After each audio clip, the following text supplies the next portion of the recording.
Hola amigos, bienvenidos a un episodio más del canal Freaky Doctor, episodio de lunes en el que vamos a hablar del primer episodio de la 7ª temporada de The Walking Dead.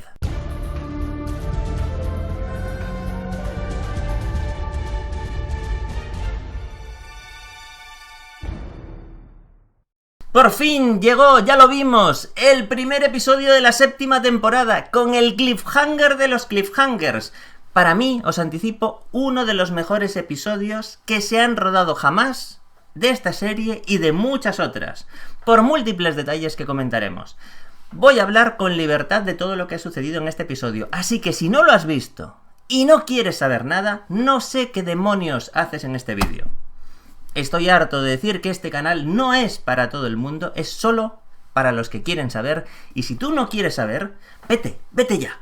Parece mentira que a estas alturas tenga que seguir diciendo estas cosas, parece mentira que haya gente que todavía se queje de que hablo de cosas que han pasado o que van a pasar en las series, pero así es. Vamos a empezar a hablar de la teoría de las dos muertes. Se cumplió dicha teoría, murieron Glenn y Abraham, tal y como habían pronosticado los infalibles chicos de The Spoiling Dead Fans, y yo puse un vídeo anterior a este en el que contaba la trama filtrada del primer episodio, según ellos, y acertaron de pleno, acertaron 100%. Luego, el viernes, sin embargo, salió ese vídeo misterioso en el que podíamos ver la muerte de Maggie. Hice un vídeo diciendo que a mí ese vídeo misterioso me había llegado, me había hecho saltar una chispa de intuición en el corazón y que al final pensaba que iban a morir Abraham y Maggie. Amigos, ¿qué puedo decir? No se cumplió.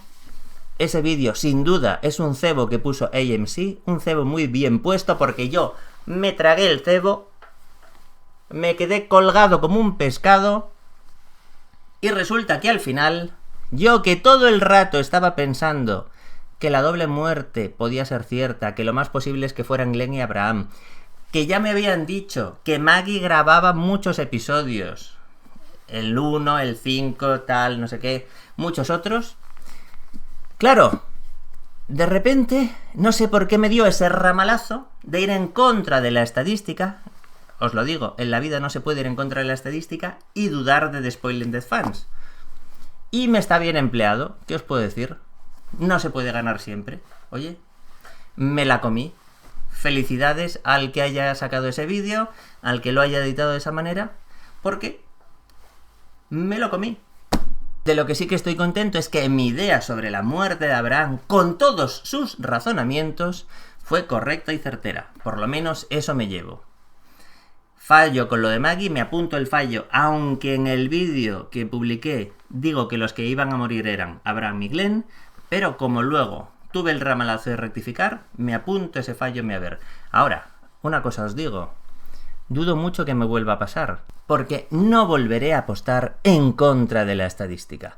Vamos a centrarnos ahora en ese episodio en el que destaca por encima de los demás, sin dudas, Jeffrey Dean Morgan, es decir, Negan. Yo tenía muchísimas dudas sobre cómo iba a hacer este actor de Negan. Pensaba que no iba a dar la talla. En el final de la 6ª temporada me parecía que no tenía la presencia física suficiente, que no parecía lo suficientemente amenazante y que no tenía la potencia escénica que requiere un personaje como ese. Y sin embargo, ahora, visto el primer capítulo, amigos, por supuesto que la tiene. Todo el diálogo, todo su lenguaje corporal, todos sus gestos, la violencia con la que maneja a Lucille, esos chistes malos que dice de vez en cuando como Lucille es un bate vampiro, porque a Lucille le gusta la sangre. Todo eso hace que posiblemente tengamos al villano más significativo de todos los que hemos visto hasta ahora en la serie, sin duda. Y es un villano que nos va a marcar a todos. Es un capítulo muy bien rodado. La cámara está donde debe. Incluso los flashbacks aportan. La estructura está muy bien lograda. Que no nos digan de entrada quiénes son las víctimas hace que nos metamos más en esa atmósfera agobiante del capítulo. De hecho, aunque ya sospechaba el desenlace, la tensión seguía creciendo igualmente. Cuando cae Abraham, es un momento en el que digo, he acertado. Y luego pensé, y ahora quizás caiga Maggie. Pero cuando vi ese punto de vista, después de esa rabieta de Daryl Dixon, que se lanza y le arrea un puñetazo a Negan, y veo que Negan se va alejando de la zona donde está Maggie, y vemos ese plano que coge a Negan de cuerpo entero, y tenemos al lado de rodillas a Glenn con cara de resignación, ya lo pensé, ahora se da la vuelta y le machaca el cráneo. Y así fue. Y a partir de ese momento empieza uno de los momentos más sobrecogedores de la historia de la televisión. Ese Glenn con el cráneo machacado, que Negan dice, le he pegado tan fuerte que se le ha salido un ojo. Y efectivamente, le vemos con el ojo fuera. Eso es un homenaje al cómic.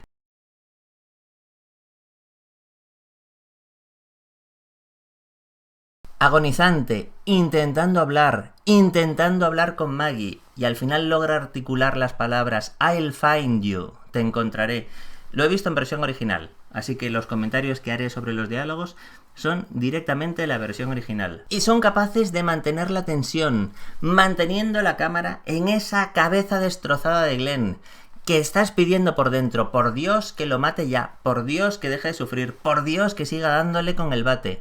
Y no lo hacen, y lo aguantan, de forma que estás viendo sufrir a ese Glenn tan querido por todos, ese personaje que además, recordad cómo empezó todo. Glenn en la primera temporada era un tipo que repartía pizzas en Atlanta, y usaba para su ventaja que, como era un repartidor, conocía todos los atajos y todos los recovecos de los distintos callejones. Ese personaje que ha ido creciendo y que la adversidad le ha ido haciendo más fuerte, hasta llegar a ser uno de los líderes del grupo, hasta llegar a ser un tipo duro. Que la única cosa que tengo que echar en cara a AMC es que en la sexta temporada hicieron esa especie de jugarreta absurda de que el tonto de Nicholas se pega un tiro, Glenn se agarra, acaban cayendo al lado del contenedor y nos hacen un truco de cámara poniendo la cámara encima de forma que da la sensación de que le están sacando los zombies las tripas a Glenn, cuando en realidad no era así la cosa. Por favor, AMC, no hace falta hacer semejantes trucos. No repitáis esas jugarretas con otros personajes. El caso es que este Glenn, tan querido, en ese momento tan desesperante, sabiendo además que Maggie está embarazada, es un momento para recordar. Y después toca ese momento brutal en el que Negan empieza a hacer juegos psicológicos con Rick Grimes, se lo lleva en esa autocaravana a ese lugar plagado de zombies y le dice que recupere el hacha. Rompe su voluntad hasta el punto de que Rick es incapaz de matarlo aunque tiene el hacha en la mano. Juega con él de todas las formas posibles. Rick, perdido en la niebla, intenta buscar esa hacha que al final en realidad estaba en el techo de la caravana. ¿Y no os habéis preguntado cómo llega el hacha al techo de la caravana?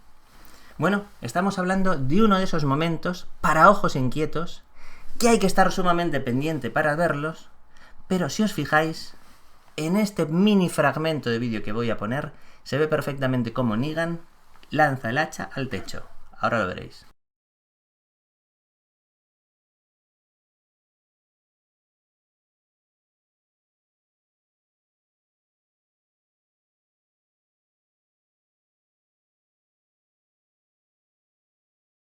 Claro, ya podía estar buscando Rick, que no había manera. Luego ya está ese salto en el que se agarra al hombre ahorcado, en el que al final Negan a tiros le da un margen a Rick para que vuelva a subir a la caravana.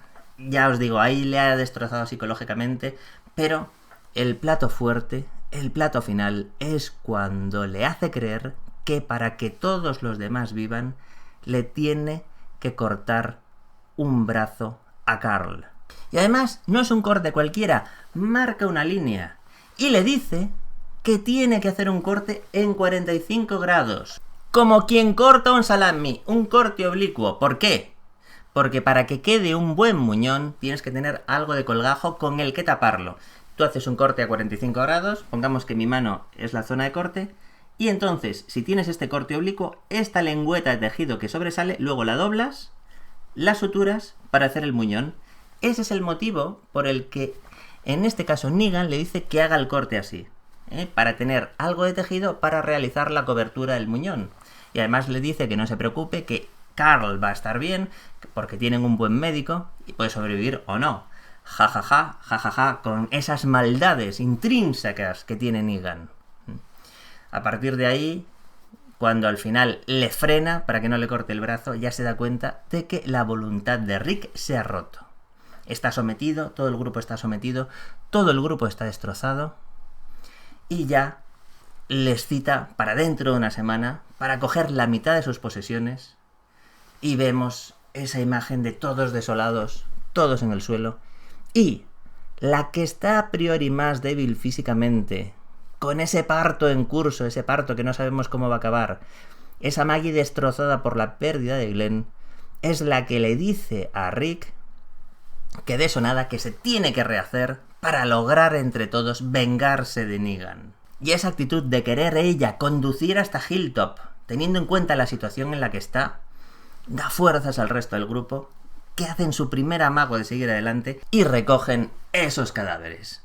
Quizás no os disteis cuenta de un pequeño detalle cuando están todos en el suelo y los esbirros de Negan se están marchando. Hay uno de ellos que saca fotos a esos cráneos destrozados.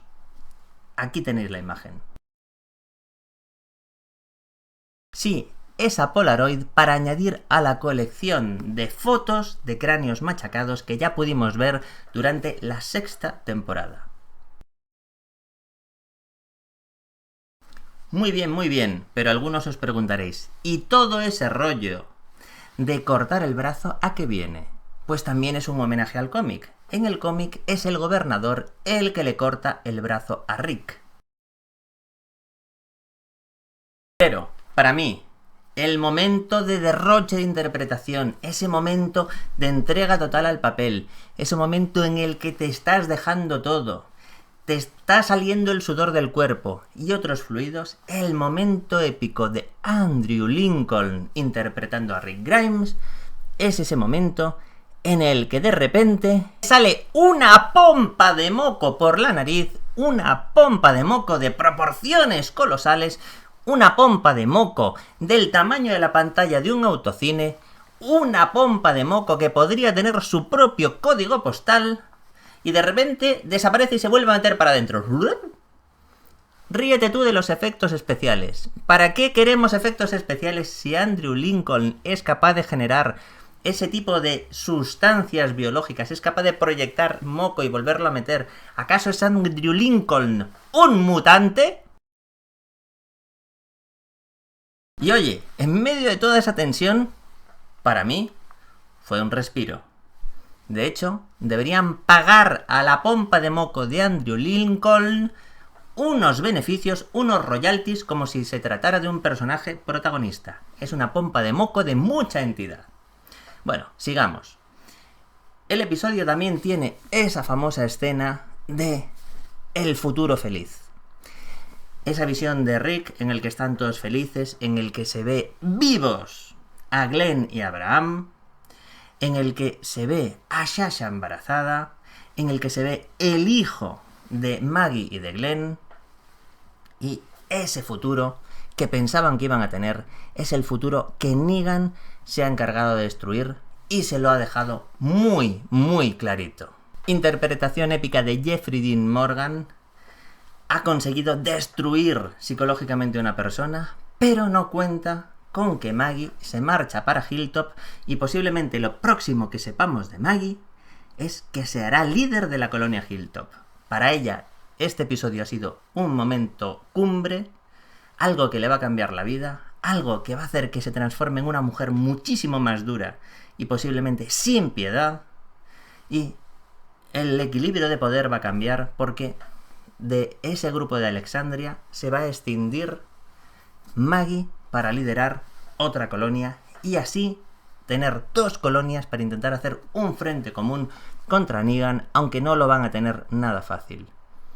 Otro que va a dar mucho que hablar es Carl, el hijo de Rick, y veremos si se cumple la profecía de Negan que dice que Carl se va a transformar en un perfecto psicópata post-apocalíptico. Negan ya sabemos por los cómics que está fascinado con Carl, y esa relación entre Negan y Carl va a dar bastante que hablar. Hasta aquí el análisis del episodio 1, la serie empieza con fuerza, pinta muy bien y supongo que nos dará muchos buenos momentos. Hasta la próxima.